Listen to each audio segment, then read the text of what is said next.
ನಮಸ್ಕಾರ ಸ್ನೇಹಿತರೆ, ಸಿಂಪಲ್ ಆಗಿ ಒಂದು ಅಡುಗೆಗೆ ಸ್ವಾಗತ. ಇವತ್ತು ಒಂದು ಮಸಾಲ ವಡೆ ಅಂತ ಮಾಡ್ತಾ ಇದ್ದೀನಿ. ಟೀಗೆ, ಕಾಫಿಗೆ, ಸಾಯಂಕಾಲ ತುಂಬಾ ಚೆನ್ನಾಗಿರುತ್ತೆ. ಇದಕ್ಕೆ ಯಾವುದೇ ಬೇಳೆನ ನೆನೆಸೋ ಅವಶ್ಯಕತೆ ಇಲ್ಲ. ಆದರೂ ತುಂಬಾ ಗರ್ಗರಿಯಾಗಿ, ರುಚಿಯಾಗಿ, ದಿಢೀರ್ ಅಂತ ಮಾಡ್ಬೋದು. ಮೊದಲನೇದಾಗಿ ಒಂದು ಪಾತ್ರೆಗೆ 2 ಕಪ್ನಷ್ಟು ಕಡಲೆಪುರಿನ ಹಾಕ್ಕೋತಾ ಇದ್ದೀನಿ. ಈ ಕಡಲೆಪುರಿಗೆ ಸುಮಾರು ಒಂದು ದೊಡ್ಡ ಲೋಟದಷ್ಟು ನೀರನ್ನ ಹಾಕ್ಕೊಂಡು ಅದರಲ್ಲಿ ಮುಳುಗಿಸಿ ಒಂದು 5 ನಿಮಿಷ ಇಡೋಣ. ಧೂಳು ಇದ್ರೆ ಅದು ಹೊಟ್ಟೋಗುತ್ತೆ, ಜೊತೆಗೆ ಸ್ವಲ್ಪ ಮೆತ್ತಗಾಗುತ್ತೆ. ಈಗ ಒಂದು 5 ನಿಮಿಷ ಆಗಿದೆ, ಸ್ವಲ್ಪ ಮೆತ್ತಗಾಗಿದೆ. ಈ ನೀರನ್ನೆಲ್ಲ ಈ ತರ ಹಿಂಡಿ ಕಡಲೆಪುರಿನ ತೆಕ್ಕೊಂಬಿಟ್ಟು ಒಂದು ಪಾತ್ರೆಗೆ ಹಾಕ್ಕೋಬೇಕು. ಈ ತರ ಮಾಡಿದಾಗ ಧೂಳು ಕೂಡ ಹೊಟ್ಟೋಗುತ್ತೆ, ಜೊತೆಗೆ ಸ್ವಲ್ಪ ಮೆತ್ತಗಾಗಿರುತ್ತೆ. ಈಗ ಒಂದು ಪಾತ್ರೆಗೆ ಹಾಕ್ಕೊಂಡಿದ್ದೀನಿ. ಇದನ್ನ ಕೈಯಲ್ಲಿ ಚೆನ್ನಾಗಿ ಮ್ಯಾಶ್ ಮಾಡ್ಕೊಳ್ಳೋಣ. ಈ ತರ ಮೆತ್ತಗಾದ್ಮೇಲೆ ಇದಕ್ಕೆ 1 ಇಂಚಿನಷ್ಟು ಶುಂಠಿ, 2 ಹಸಿ ಮೆಣಸಿನಕಾಯಿ ಹೆಚ್ಚಿರೋ ಅಂಥದ್ದು, ಒಂದು 8-10 ಕರಿಬೇವಿನ ಸೊಪ್ಪು ಈ ತರ ಚೂರ್ ಮಾಡ್ಕೊಂಡು ಹಾಕೋತಾ ಇದ್ದೀನಿ. 2 ಈರುಳ್ಳಿ ಸಣ್ಣದಾಗಿ ಹೆಚ್ಚಿರೋ ಅಂಥದ್ದು, 1 ಟೀ ಸ್ಪೂನ್ ಅಷ್ಟು ಎಳ್ಳು, ಅರ್ಧ ಟೀ ಸ್ಪೂನ್ ಅಷ್ಟು ಸೋಂಪನ್ನ ಹಾಕೊಂಡು ಕುಟ್ಟಿರೋ ಅಂತ ಕಡಲೆಕಾಯಿ ಬೀಜನ ಹಾಕೋತಾ ಇದ್ದೀನಿ. ಎಲ್ಲವನ್ನು ಚೆನ್ನಾಗಿ ಮಿಕ್ಸ್ ಮಾಡ್ಕೊಂಡ್ಬಿಡೋಣ. ನಾನು ಮೊದಲೇ ಹೇಳ್ದಾಗೆ ವಿಶೇಷ ರುಚಿಯಿಂದ ಕೂಡಿರುತ್ತೆ, ತುಂಬಾ ಗರ್ಗರಿಯಾಗಿ ಆಗುತ್ತೆ. ಒಂದ್ಸಲ ಮಾಡಿ ನೋಡಿ. ಈಗ ಎಲ್ಲವನ್ನು ಚೆನ್ನಾಗಿ ಮಿಕ್ಸ್ ಮಾಡ್ಕೋತಾ ಇದ್ದೀನಿ. ಇದಾದ ನಂತರ ಇದಕ್ಕೆ ಬೈಂಡಿಂಗ್ಗೆ ಅರ್ಧ ಕಪ್ನಷ್ಟು ಕಡಲೆ ಹಿಟ್ಟನ್ನು ಹಾಕೊಂಡು ರುಚಿಗೆ ತಕ್ಕಷ್ಟು ಉಪ್ಪನ್ನ ಹಾಕೋತಾ ಇದ್ದೀನಿ. ಸ್ವಲ್ಪ ಕೊತ್ತಂಬರಿ ಸೊಪ್ಪು, ಒಂದು 2 ಹಿಡಿಯಷ್ಟು ಫ್ರೆಶ್ ಆಗಿ ಕಟ್ ಮಾಡ್ಕೊಂಡಿರೋ ಅಂತ ಮೆಂತ್ಯ ಸೊಪ್ಪನ್ನ ಹಾಕೋತಾ ಇದ್ದೀನಿ. ಈ ಮೆಂತ್ಯ ಸೊಪ್ಪನ್ನ ನೀವು ಇನ್ನೇನು ಬೆರೆಸ್ಬೇಕು ಅನ್ನೋ ಮುಂಚೆ ಕಟ್ ಮಾಡ್ಕೊಂಡ್ರೆ ಒಳ್ಳೆಯದು. ಮೊದಲೇ ಕಟ್ ಮಾಡಿ ಇಟ್ಕೊಂಡ್ರೆ ಕಹಿ ಬರುತ್ತೆ. ಈಗ ಎಲ್ಲವನ್ನು ಚೆನ್ನಾಗಿ ಮಿಕ್ಸ್ ಮಾಡ್ಕೊಂಡಿದ್ದೀನಿ. ತೇವಾಂಶ ಅಕಸ್ಮಾತ್ ಆಗಿ ಬಿಡೋ ಆಗಿದ್ರೆ ಈಗ ಬಿಡತ್ತೆ ಅದು. ಹಾಗಾಗಿ ನೋಡ್ಕೊಂಡು ಸ್ವಲ್ಪ ಸ್ವಲ್ಪ ನೀರನ್ನ ಹಾಕೊಂಡು ಕಲಿಸ್ಕೋಬೇಕು. ಜಾಸ್ತಿ ನೀರು ಹಾಕೋದು ಬೇಡ.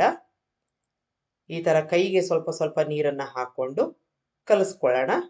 ಒಂದು ಉಂಡೆಯಾಗಿ ಬರಬೇಕು ಅದು.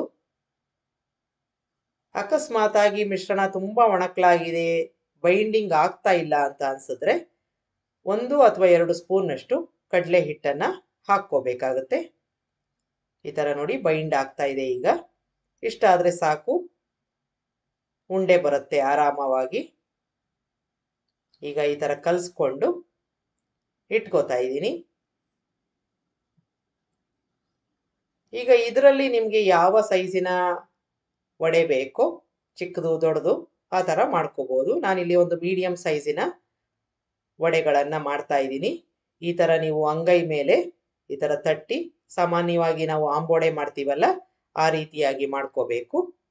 ಇದೇ ರೀತಿ ಮಾಡಿಕೊಂಡು ಎಲ್ಲವನ್ನು ತಯಾರಿ ಮಾಡಿ ಇಟ್ಕೋಬೇಕು. ಈಗ ಎಣ್ಣೆ ಕಾಯಕ್ಕೆ ಇಟ್ಟಿದ್ದು, ಅದರಲ್ಲಿ ಇದನ್ನು ಒಂದೊಂದನ್ನೇ ನಾವು ಕರೆದುಕೊಳ್ಳೋಣ. ನಾನಿಲ್ಲಿ ಶಾಲೋ ಫ್ರೈ ಮಾಡ್ತಾ ಇದ್ದೀನಿ, ಹಾಗಾಗಿ ಸ್ವಲ್ಪ ಕಡಿಮೆ ಎಣ್ಣೆ ಹಾಕ್ಕೊಂಡು ಅದರಲ್ಲಿ ಈ ರೀತಿಯಾಗಿ ಒಂದೊಂದೇ ಎಷ್ಟು ಆಗುತ್ತೋ ಅಷ್ಟನ್ನು ಹಾಕ್ಕೊಂಡು ಕರ್ಕೋಬೇಕು. ನಿಧಾನಕ್ಕೆ ಅದು ಒಳಗೆ ಮತ್ತು ಹೊರಗಡೆ ಬೇಯುತ್ತೆ, ಸ್ವಲ್ಪ ಕಲರ್ ಬರುತ್ತೆ. ಈಗ ಒಂದು ಬದಿಯಲ್ಲಿ ಒಂದು 5 ನಿಮಿಷ ಆಗಿದೆ ಅಂತಾದರೆ ಮೀಡಿಯಂ ಉರಿನಲ್ಲಿ ಕರಿಬೇಕು. ತಿರುಗಿಸಿ ಹಾಕ್ಕೊಳ್ಳೋಣ. ನಿಧಾನಕ್ಕೆ ಬೇಯಬೇಕು. ಒಳಗಡೆ ಕೂಡ ಚೆನ್ನಾಗಿ ಬೇಯುತ್ತೆ, ಹೊರಗಡೆ ಕೂಡ ಚೆನ್ನಾಗಿ ಕ್ರಿಸ್ಪ್ ಆಗಿ ಆಗುತ್ತೆ.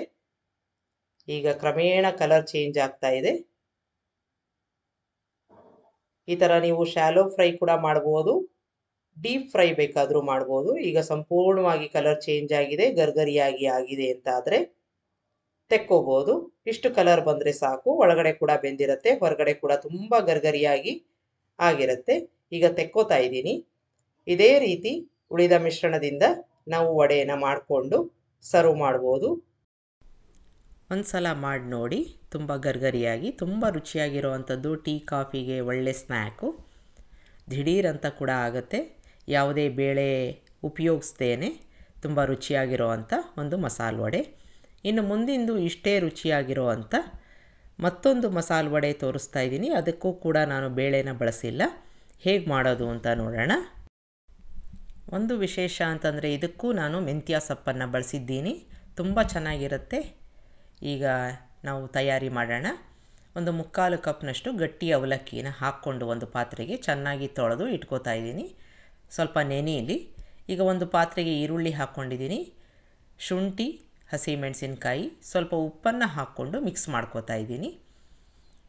ಸ್ವಲ್ಪ ನೀರು ಬಿಡುತ್ತೆ, ಹಾಗಾಗಿ ಸ್ವಲ್ಪ ಮಾತ್ರದಲ್ಲಿ ಮಾತ್ರ ಉಪ್ಪನ್ನು ಹಾಕ್ಕೊಂಡಿದ್ದೀನಿ. ಆಮೇಲೆ ರುಚಿಗೆ ತಕ್ಕಷ್ಟು ಉಪ್ಪನ್ನು ಹಾಕ್ಕೋಬೋದು. ಈಗ ಈರುಳ್ಳಿಗೆ ಉಪ್ಪು ಚೆನ್ನಾಗಿ ಬಂದಿರುತ್ತೆ. ಈ ರೀತಿಯಾಗಿ ಕಲಿಸ್ಕೋಬೇಕು. ಈಗ ಇದಕ್ಕೆ ಅರಿಶಿನ ಹಾಕ್ಕೋತಾ ಇದ್ದೀನಿ. 1 ಸ್ಪೂನಷ್ಟು ಧನಿಯಾ ಪೌಡರು. ನಾವು ನೆನೆಸಿದ್ವಲ್ಲ ಅವಲಕ್ಕಿ, ಚೆನ್ನಾಗಿ ನೆಂದಿರುತ್ತೆ, ಅದನ್ನು ಹಾಕ್ಕೊಂಡು ಮಿಕ್ಸ್ ಮಾಡ್ಕೋಬೇಕು.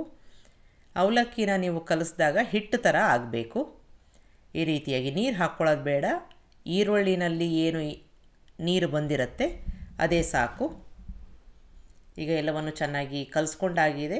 ಫ್ರೆಶ್ಶಾಗಿ ತೊಳ್ಕೊಂಡಿರೋ ಅಂಥ ಮೆಂತ್ಯ ಸೊಪ್ಪನ್ನು ಕಟ್ ಮಾಡ್ಕೊಂಡಿರೋದನ್ನು ಹಾಕ್ಕೊಂಡು, ಸ್ವಲ್ಪ ಎಳ್ಳು, ರೆಡ್ ಚಿಲ್ಲಿ ಪೌಡರು, ಕಲರ್ದು ಹಾಕ್ಕೊಂಡಿದ್ದೀನಿ. ಯಾಕೆ ಅಂತಂದರೆ ನಾವು ಮೆಣಸಿನ್ಕಾಯಿ ಹಾಕ್ಕೊಂಡಿದ್ವಿ. ಎಲ್ಲವನ್ನು ಚೆನ್ನಾಗಿ ಮಿಕ್ಸ್ ಮಾಡ್ಕೋಬೇಕು, ನೀರು ಹಾಕೋದು ಬೇಡ. ಈಗ ಒಣಕಲಾಗಿದೆ ಮಿಶ್ರಣ. ಇದಕ್ಕೆ ಇಂಗನ್ನು ಹಾಕ್ಕೊಂಡು ಒಂದು ಅರ್ಧ ಹೋಳು ನಿಂಬೆಹಣ್ಣನ್ನು ಹಿಂಡ್ಕೋತಾ ಇದ್ದೀನಿ. ತುಂಬ ರುಚಿಯಾಗಿರುತ್ತೆ. ನಿಮಗೆ ನಿಂಬೆಹಣ್ಣು ಬೇಡ ಅಂತಂದರೆ ಆಮ್ಚೂರ್ ಪೌಡರ್ ಅಂತ ಸಿಗುತ್ತೆ, ಅದನ್ನು ಸಹ ಬಳಸ್ಬೋದು. ಈಗ ಇದಕ್ಕೆ 2 ಟೇಬಲ್ ಸ್ಪೂನ್ನಷ್ಟು ಕಡಲೆ ಹಿಟ್ಟನ್ನು ಹಾಕ್ಕೋತಾ ಇದ್ದೀನಿ ಬೈಂಡಿಂಗಿಗೋಸ್ಕರ. ಅದು ಬೇಡ ಅಂತಂದರೆ ನೀವು ಕಾರ್ನ್ಫ್ಲೋರ್ ಅಂತ ಸಿಗುತ್ತಲ್ಲ, ಅದನ್ನು ಸಹ ಬಳಸ್ಬೋದು. ಎಲ್ಲವನ್ನು ಚೆನ್ನಾಗಿ ಮಿಕ್ಸ್ ಮಾಡ್ಕೋತಾ ಇದ್ದೀನಿ. ಮಿಶ್ರಣ ಆದಷ್ಟು ಒಣಕಲಾಗಿರಬೇಕು, ಆದರೆ ಉಂಡೆ ಕಟ್ಟೋ ಥರ ಇರಬೇಕು. ಕೊತ್ತಂಬರಿ ಸೊಪ್ಪು ಹಾಕ್ಕೊಂಡು ಮಿಕ್ಸ್ ಮಾಡಿಕೊಂಡು ಇದನ್ನು ಚಪ್ಪಟೆಯಾಗಿ ಅಥವಾ ನಿಮಗೆ ಯಾವುದು ಶೇಪು ಬೇಕೋ ಆ ಥರ ಮಾಡ್ಕೋಬೋದು. ನಾನಿಲ್ಲಿ ಸಾಮಾನ್ಯವಾಗಿ ಆಂಬೋಡೆ ಮಾಡ್ತೀವಲ್ಲ ಆ ರೀತಿಯಾಗಿ ಮಾಡ್ಕೋತಾ ಇದ್ದೀನಿ.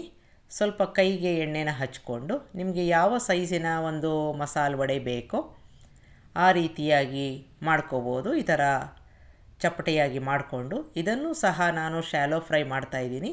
ಎಣ್ಣೆ ಈಗಾಗಲೇ ಕಾಯಕ್ಕೆ ಇಟ್ಕೊಂಡು ಅದರಲ್ಲಿ ಎಷ್ಟು ಆಗುತ್ತೋ ಒಂದು ಬಾರಿಗೆ ಅಷ್ಟು ಮಸಾಲೆ ವಡೆನ ಇಟ್ಕೊಂಡು ನಿಧಾನಕ್ಕೆ ಮೀಡಿಯಮ್ ಊರಿನಲ್ಲಿ ಎರಡೂ ಕಡೆ ಚೆನ್ನಾಗಿ ಗರ್ಗರಿಯಾಗೋ ತನಕ ಕರ್ಕೋಬೇಕು. ಈಗ ಸ್ವಲ್ಪ ಕಲರ್ ಚೇಂಜ್ ಆಗಿದೆ. ನಿಧಾನಕ್ಕೆ ಅದು ಕಲರ್ ಚೇಂಜ್ ಆಗುತ್ತೆ. ಗರ್ಗರಿಯಾಗಿ ಆಗಿದೆ ಅಂತಾದರೆ ತೆಕ್ಕೊಂಬಿಡೋಣ. ತುಂಬ ರುಚಿಯಾಗಿರುತ್ತೆ. ಒಳಗಡೆಯಿಂದ ತುಂಬ ಸಾಫ್ಟಾಗಿ, ಹೊರಗಡೆಯಿಂದ ಗರ್ಗರಿಯಾಗಿ ಒಂದು ಸಲ ಮಾಡಿ ನೋಡಿ. ನಿಮಗೆ ರೆಸಿಪಿ ಇಷ್ಟ ಆದಲ್ಲಿ ಲೈಕ್ ಮಾಡಿ, ಶೇರ್ ಮಾಡಿ. ನಮಸ್ಕಾರ.